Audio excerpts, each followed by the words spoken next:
Pokémon Or et Argent ont toujours été mes jeux vidéo préférés, genre toutes licences confondues. En même temps, 2 régions, 6 badges, 9 Pokémon légendaires et surtout Red, le mont argenté. Mais comme vous avez pu le constater avec ma vidéo sur les mangas rouge et bleu, ils ont parfois pris pas mal de liberté. Alors, qu'en est-il du manga Or et Argent? Eh ben, installez-vous confortablement parce que c'est de ça qu'on va parler aujourd'hui. Et oui, sorti entre 2000 et 2003 au Japon, la grande aventure Or et Argent n'est pourtant arrivée qu'en 2016 chez nous, en Europe. Pourquoi? Eh bien, pour comprendre, allez voir ma vidéo sur le sujet après celle-ci. Pour la petite info, il s'agit de la suite directe des mangas rouge et bleu. Alors, je vous conseille de regarder ma vidéo précédente sur le sujet. Oh là là, 2 pubs en 1 minute. Dans le petit village de Bourgeon à Johto, Gold est un jeune dresseur arrogant et sûr de lui qui a toujours vécu entouré de Pokémon, comme son fidèle Capumin. Mais qui surtout fait des trucs trop cool. Genre, il fait du skateboard, il joue au billard, c'est un gros charreau et il écoute la radio. On était en 2000, c'était vraiment une autre époque. Seulement après avoir croisé la route du dangereux gamin Farouk, qui doit se rendre d'urgence chez le professeur Orm, Gold va se voir voler tous ses précieux compagnons et décidera alors de partir à leur recherche. Mais sur sa route, il fera la rencontre de Silver, un mystérieux garçon qui aurait volé un Pokémon et un Pokédex au professeur Orm. D'ailleurs, on connaît son prénom parce qu'il l'a écrit dans un gant qu'il a fait tomber par terre. Quant aux voleurs de Pokémon, ils se révéleront être des membres de la Team Rocket, qui avait pourtant été dissoute il y a 2 ans. Ainsi, accompagné du Hérissandre que le professeur Orm lui aura confié et de son fidèle Capumin, Gold décide de partir à l'aventure à travers la région de Johto dans le but de retrouver ce mystérieux Silver qui a volé Kayminus, l'ami d'Hérissandre. Et oui, le premier truc qui nous tape directement à l'œil, c'est le fait que Gold ne voyage cette fois pas du tout pour obtenir tous les badges de Johto. À vrai dire, il en a strictement rien à faire. Mais cette œuvre respecte néanmoins les jeux vidéo dans les grandes lignes.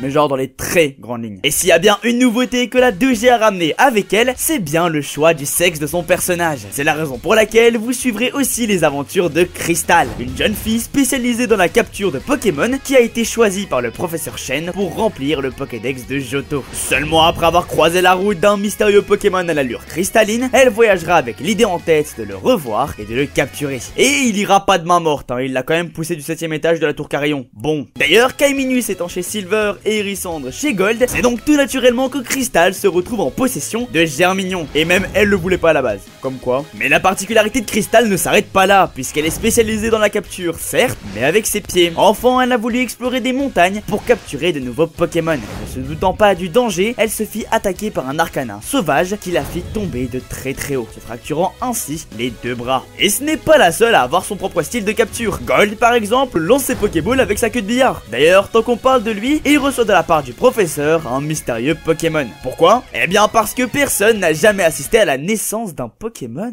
D'ailleurs Togepi il est pas gentil, il est pas mignon, il est juste accro au casino. Mais revenons à notre quête principale. Je vous avais dit que Gold ne courait pas après les badges, contrairement à Red. Mais du coup vous devez certainement vous demander, eh ben comment on fait pour voir les champions d'arène? Est-ce qu'ils sont seulement présents? Eh bien rassurez-vous, oui. Déjà parce qu'ils sont pour la plupart importants pour l'intrigue, mais aussi grâce à Suicune. Et oui, tout comme dans les jeux vidéo, Suicune voyage à travers la région de Johto pour rencontrer un dresseur en qui il pourra avoir confiance. Et ce, pour éliminer une étrange menace dont on parlera plus tard. C'est donc tout naturellement qu'il se dirigera vers les champions d'arène pour tenter de les affronter. Albert est un jeune dresseur qui espère un jour être à la hauteur de l'arène de Mauville. Mais il est surtout le fils d'Alberto, ancien champion d'arène de Mauville qui ne vous dit peut-être rien, et c'est normal puisqu'il n'existe que dans les mangas. Hector fait partie de l'équipe de recherche des ruines Alpha. Et Blanche, ça bouge pas, elle a toujours son écrémeux de merde et même dans une course à vélo, elle utilise roulade. Mortimer, Fredo et Jasmine sont assez random. Ils servent pas à grand chose et sont vite mis au second plan. Mais Chuck par contre n'est autre que le maître de Blue.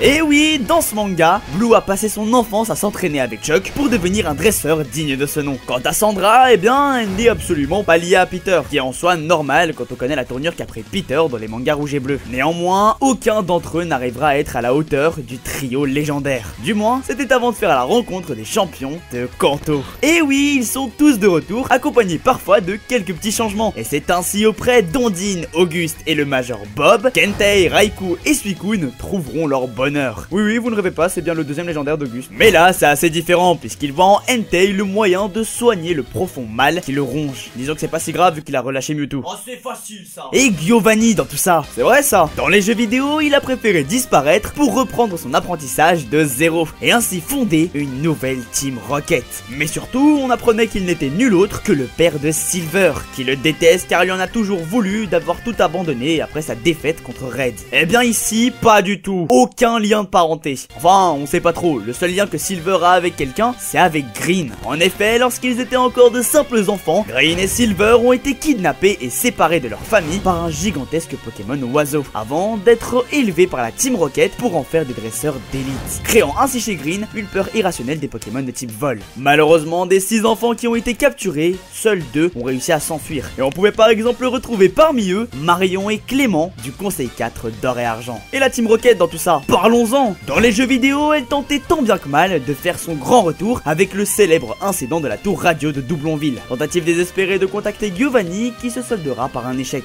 Eh bien ici, elle ne se contente pas de simplement revenir, elle a aussi avec elle un nouveau chef et de nouveaux objectifs, le terrible homme masqué. Mais là, pause. Je préviens, ça va spoil. L'énigme de l'homme masqué, en vérité, voilà, c'est sympa. Du coup, si vous avez l'intention de vous y intéresser, vous spoilez pas et foncez vers ce timecode. Vous avez 2 secondes.